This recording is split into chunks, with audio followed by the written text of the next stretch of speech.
Assalamualaikum warahmatullahi wabarakatuh. Salam sejahtera untuk kita semuanya.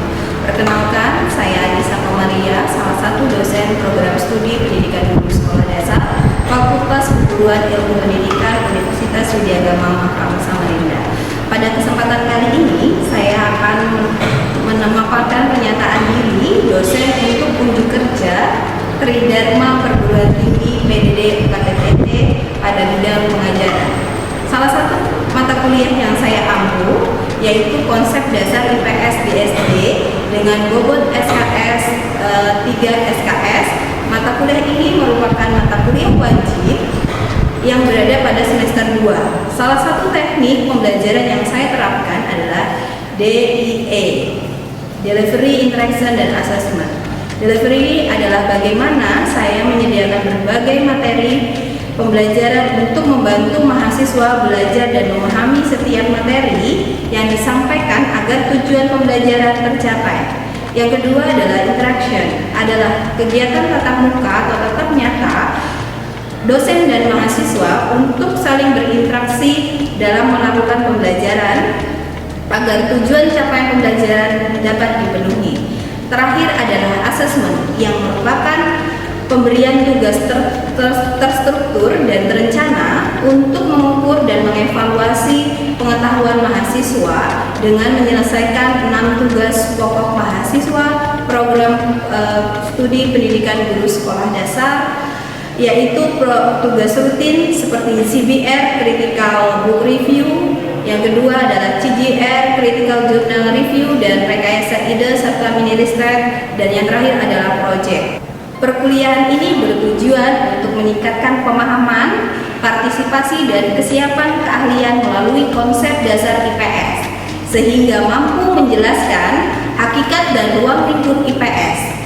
Adapun lingkup bahasannya adalah yang pertama, hakikat IPS, yang kedua, fakta, konsep, dan generalisasi dalam pembelajaran IPS di SD, yang ketiga, ruang lingkup dan esensial sosiologi, yang keempat, ruang lingkup dan esensial ekonomi, yang kelima, ruang lingkup esensial sejarah, yang keenam, ruang lingkup dan esensial geografi, yang ketujuh, ruang lingkup dan esensial antropologi, yang kedelapan, ruang lingkup dan esensial politik, dan yang terakhir adalah keterikatan antar konsep ilmu sosial. Berikut adalah cuplikan yang akan dilakukan dalam proses tatap muka di dalam kelas atau luring. Selamat menyaksikan. Warahmatullahi wabarakatuh. Waalaikumsalam warahmatullahi wabarakatuh. Selamat pagi. Pagi, Bu. Salam sejahtera untuk kita semuanya. Alhamdulillah hari ini kita masuk di pertemuan kedua pada mata kuliah konsep dasar IPS di SD. Untuk memulai pembelajaran hari ini, silakan dipimpin Mas untuk berdoa dulu, Mas. Untuk memulai perkuliahan pada pagi hari ini, mari kita berdoa menurut kepercayaan kita masing-masing. Berdoa mulai. Doa selesai. Alhamdulillah. Baik, kita absen dulu ya teman-teman ya. Untuk yang masuk dan tidak masuk hari ini. Aumi, Hadir, Bu. Aumi, Linda, baik, Triwidawati, Tidak hadir, Bu. tidak hadir. Oke, enggak ya. Francisca Noviana, Hadir, Bu. Arfiana Nona Hermin, Hadir, Bu. Azahra Zakia Hadir, Arasir. Bu. Terima kasih. Kita lanjut untuk perkuliahan hari ini ya. Untuk mengingat atau mereview pembelajaran sebelumnya, silakan mungkin yang masih ingat hakikat IPS. Dan silakan Mbak. Ya, menurut saya hakikat pendidikan IPS itu adalah proses pendidikan di mana tujuan untuk menentukan kondisi sosial serta agar memiliki kesadaran bagaimana bagian dari masyarakat mampu berpikir kritis dan juga mampu berperan aktif dalam serta bertanggung jawab dalam kehidupan bermasyarakat. Baik, terima kasih Mbak. Baik, kita mengingat di pembelajaran sebelumnya bahwasannya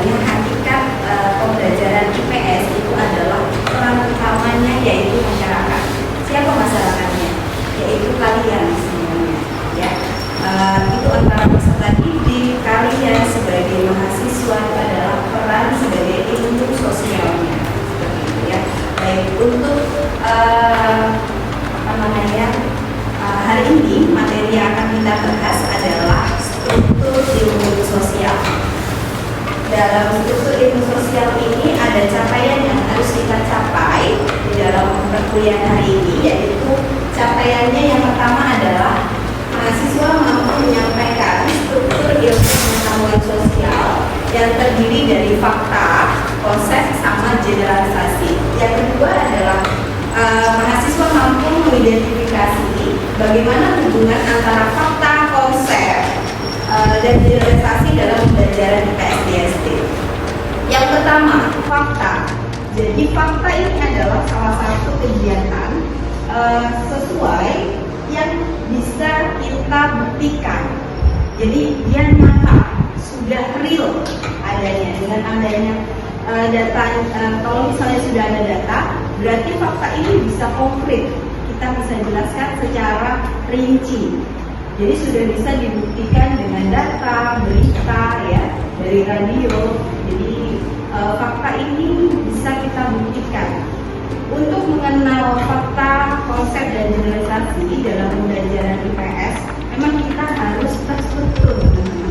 Kenapa saya bilang seperti itu? Karena anak sekolah dasar itu wajib mengenal dulu yang namanya fakta, konsep, sama generalisasi.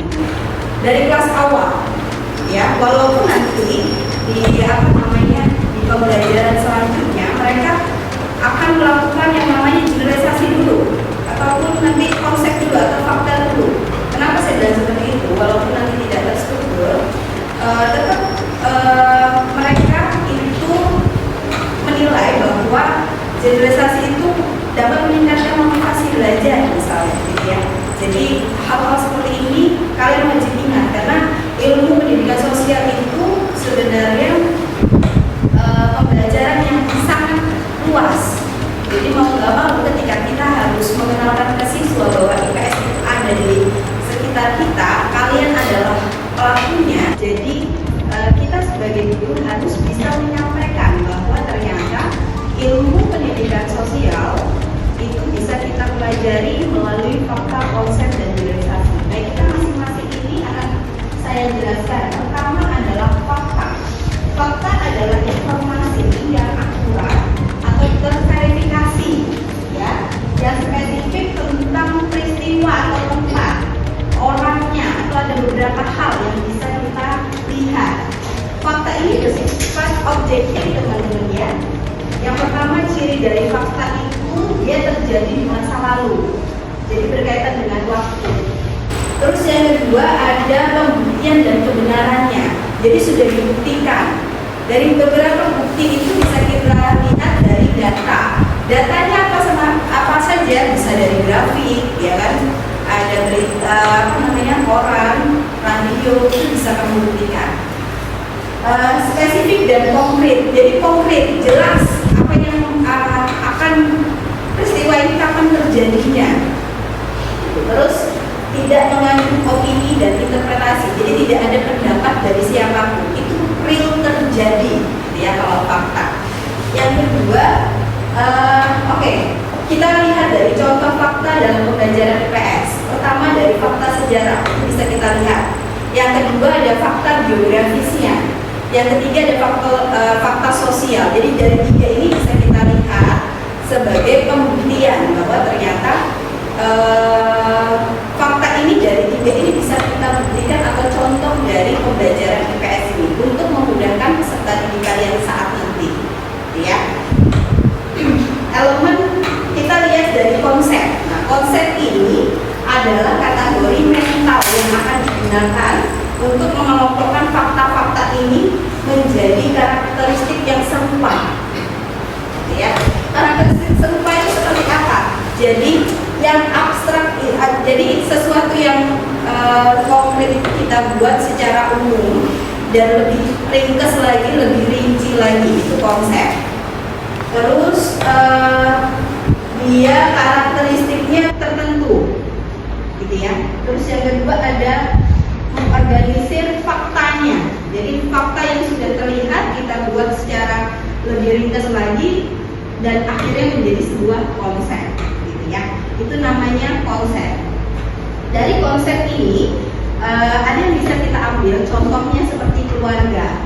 keluarga itu meliputi peran fungsi mereka itu adalah jadi konsepnya itu adalah keluarga, ya konsepnya itu adalah keluarga. Konsep kedua adalah contohnya adalah kerjasama. Jadi dia kalimatnya atau katanya itu lebih ringkas lagi.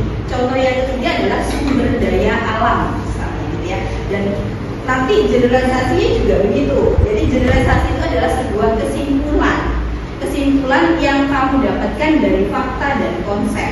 Gitu. Sampai di sini ada yang mau ditanyakan teman-teman? Ya, silakan Mbak. Di sini saya akan bertanya, materi IPS tidak lepas dari fakta, konsep, generalisasi. Apakah harus berurutan dalam menjelaskan fakta, konsep, dan generalisasi dalam pembelajaran tersebut?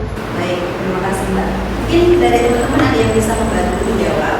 Ya, silakan Mbak.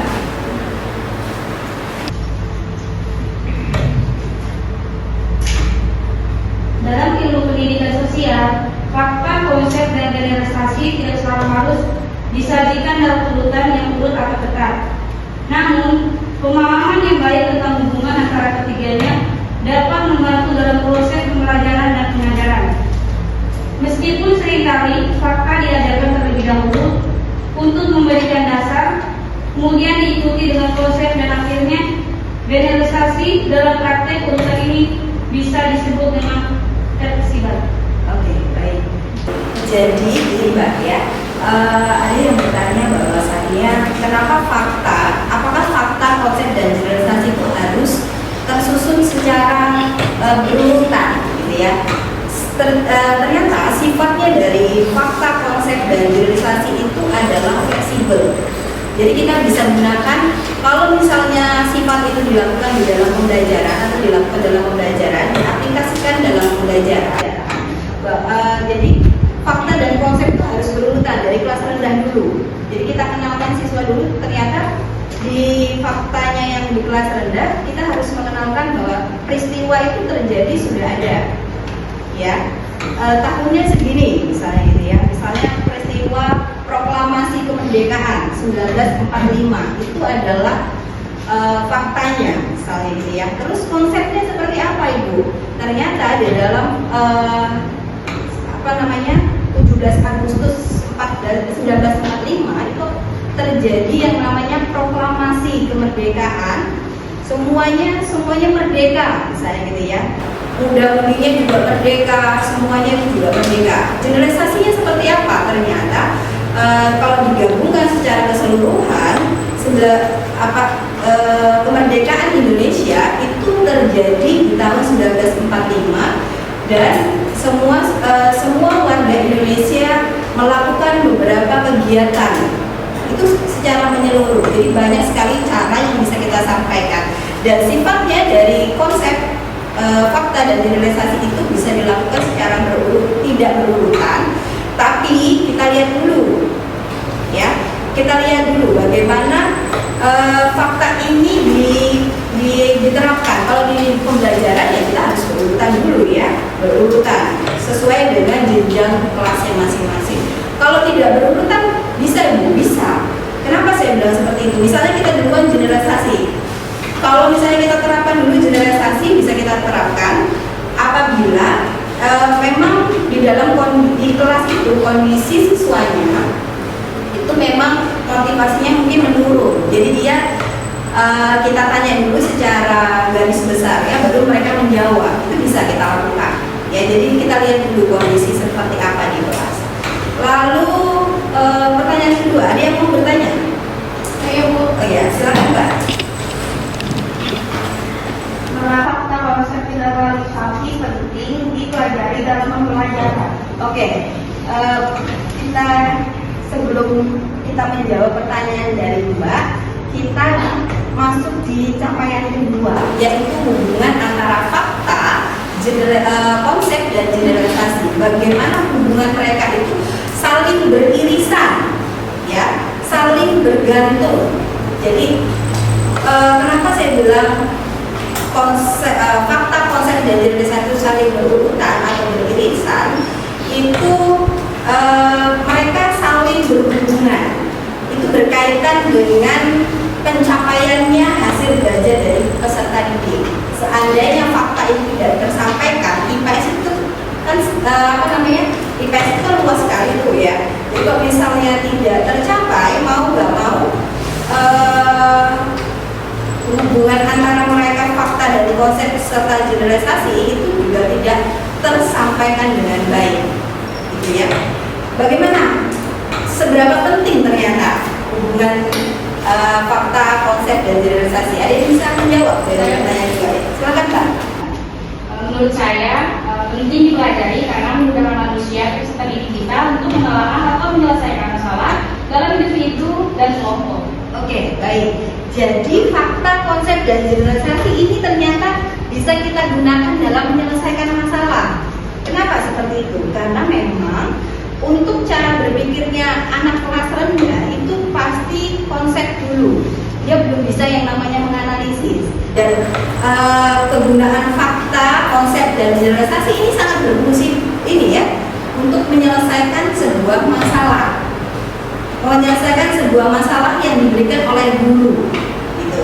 Jadi ada topik secara besar, secara rinci, terus diselesaikan bagaimana permasalahan lingkungan ini bisa kita selesaikan misalnya gitu ya. Jadi kita lihat dulu, oh ternyata kita bisa melakukan yang namanya generalisasi gitu ya.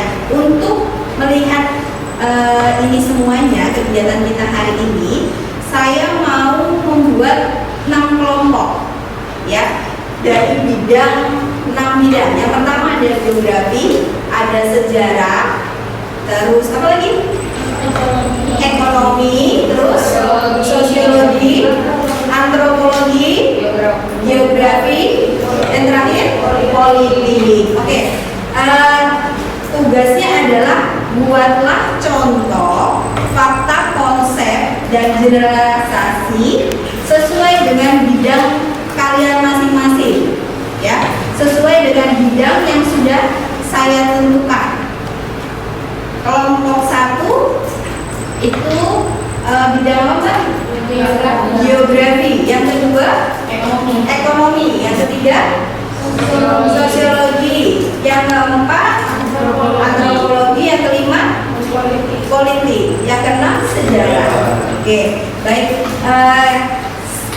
Berkelompok 6 kelompok dan saya kasih waktu selama kurang lebih 10 menit. Kerjakan dari sekarang.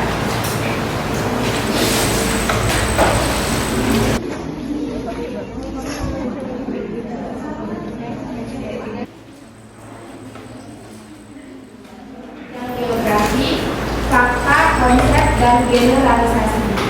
Indonesia memiliki berbagai bentuk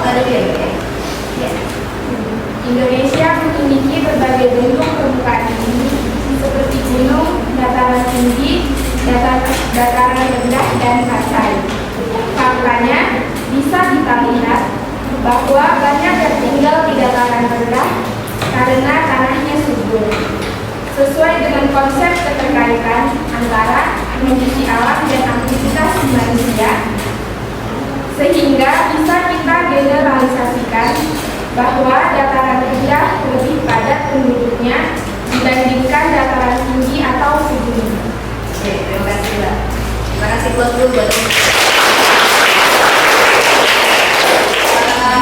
kita ke kelompok ekonomi.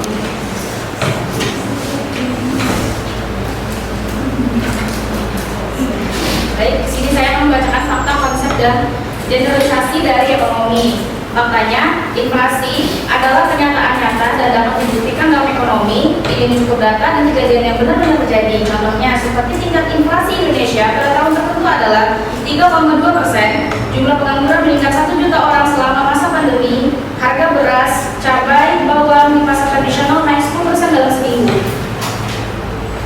Lalu di sini ada konsep. Jadi konsepnya adalah ide abstrak yang membantu kita memahami dan mengkategorikan fakta ekonomi seperti inflasi, kenaikan harga barang dan jasa secara umum dan terus-menerus. Permintaan dan penawaran, hubungan antara keinginan konsumen dan ketersediaan barang. Dan yang ketiga, kesempatan kerja, kemampuan ekonomi dalam menyediakan lapangan kerja bagi penduduk. Dan generalisasi ekonomi. Contohnya seperti jika permintaan naik sementara penawar tetap maka harga cenderung naik.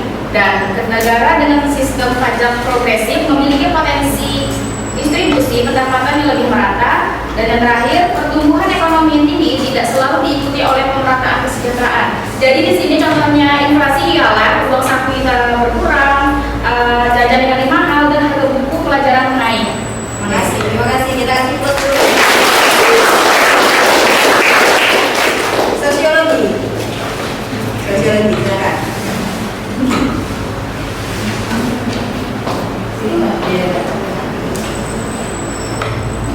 Pagi teman-teman. Saya dari kelompok sosiologi. Kami mengambil paling dekat yaitu interaksi manusia. Faktanya adalah individu dengan individu. Contohnya adalah Tika setiap pagi selalu menyapa Memet. Lalu dalam kelompok dengan kelompok, contohnya diskusi kelompok saat pelajaran. Terus ada individu dengan kelompok. Contohnya adalah murid bertanya dengan teman satu kelompoknya. Konsepnya adalah pada contoh 1 adalah sopan 1 dalam interaksi sosial. Contoh 2 dan 3 adalah kerjasama. Ialah konsep yang menggambarkan kegiatan beberapa orang yang saling membantu demi tujuan bersama. Generalisasinya adalah bahwa manusia adalah makhluk sosial yang berinteraksi dengan norma yang disepakati. Terima kasih. Coba kita lihat sejarah deh. Timnya laki-laki ini ya. Laki-laki, silakan. Fakta. Sejarah dalam bidang sejarah. Mas. Di sini kami mengambil G30 SPKI. Faktanya waktu terjadi malam 30 September sampai 1 Oktober.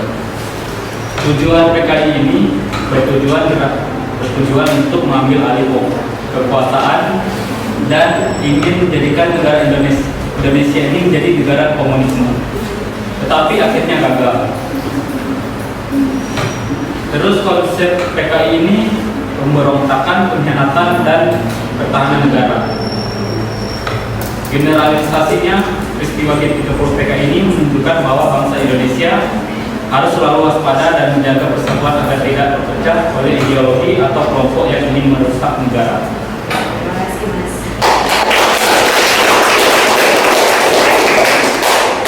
Udah paham semua ya? Masih ada 2 kelompok ya? Ya. Oke, kita ke antropologi atau budaya. Silakan.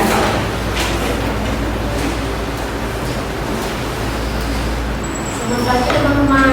Pagi.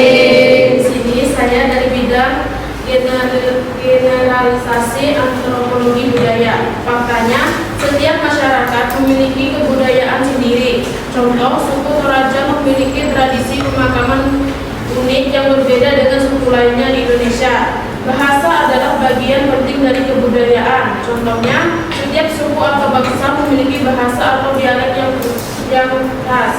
Konsepnya, kebudayaan, contohnya segala bentuk pola hidup manusia yang dipelajari seperti adat istiadat, bahasa, pakaian, makanan, dan kepercayaan. Simbolnya, sejuta yang mewakili makna budaya seperti bendera, pakaian, adat, atau tarian tradisional. Generalisasinya, setiap kelompok manusia memiliki budaya yang unik. Contoh bahwa semua suku dan masyarakat punya adat, bahasa, kebiasaan sendiri. Terus berkembang dan berubah seiring waktu. Contohnya globalisasi, teknologi, dan interaksi antara budaya mempengaruhi cara hidup di masyarakat. Terima kasih. Baik, yang terakhir, politik. Ya. Ini politik nih ya. Apa temanya? Tema kami adalah demokrasi dalam pemilihan ketua kelas. Faktanya teman-teman, pemilihan ketua kelas beserta anggotanya biasanya dipilih dalam kelas secara langsung. Dan itu biasanya calonnya ada 3 atau 2 orang. Kemudian itu dilakukan sekali setahun. Konsepnya, siswa itu berhak memilih siapa yang dia mau. Kemudian pemilihan ketua kelas adalah contoh demokrasi yang langsung. Nah, generalisasinya itu mencerminkan penerapan demokrasi dalam kehidupan sehari-hari siswa Dengan adanya pemilihan ini akan membentuk karakter siswa yang aktif, peduli, dan sadar akan hak dan kewajiban dalam demokrasi. Dan juga ini bisa menanamkan nilai-nilai demokrasi sejak dini. Kemudian, melalui pemilihan ketua kelas secara langsung dan adil, siswa belajar sebagaimana demokrasi itu bekerja. Oke, terima kasih. Kita kasih tepuk. Saya melihat dari 6 kelompok ini berarti sudah paham ya berkaitan dengan fakta, konsep dan generalisasi. Jadi 6 bidang ini bisa kita hasilkan untuk jadi satu kesatuan ilmu pendidikan IPS gitu ya. Untuk mengenalkan siswa lebih awal sebenarnya IPS itu seperti apa sih struktur ilmu pendidikan sosialnya. Kalian bisa menjelaskan secara rinci dan terstruktur gitu ya. Baik, untuk hari ini kita cukupkan sekian. Saya mau melihat dulu deh hari ini sebenarnya apa yang bisa kita ambil hikmahnya atau tujuan dari pembelajaran kita hari ini apa ya. Silakan Mbak. Mbak, siapa? Bisa? Oh iya, silakan Mbak Rosi. Nah, jadi kesimpulan yang bisa saya ambil dari memahami struktur ilmu sosial dalam pembelajaran IPS SD, yaitu meliputi 3 fakta, konsep, dan generalisasi. Ketiga elemen ini yang saling terikat erat dalam membentuk rangka pemahaman dalam IPS. Siswa belajar dari fakta, memklasifikasikannya ke dalam konsep, dan kemudian menarik generalisasi untuk memahami dunia sosial secara lebih mendalam. Sangat penting juga mempelajari elemen ini karena bisa digunakan untuk menyelesaikan sebuah masalah. Baik, terima kasih Mbak Rosi. Alhamdulillahirrahmanirrahim, kita sudah akhir dari penghujung perkuliahan hari ini. Untuk menilai pemahaman hari ini, kalian silakan buka tugasnya di Edlink ya. Ada tugas sebagai pengganti pemahaman kalian hari ini, tugas akhirnya. Dan kalian sudah bisa lihat di situ kapan deadline pengumpulan terakhir, gitu ya. Baik, terima kasih untuk hari ini. Kita ketemu lagi minggu depan dalam keadaan sehat semuanya. Amin. Terima kasih. Assalamualaikum warahmatullahi wabarakatuh. Selamat pagi semuanya. Pagi.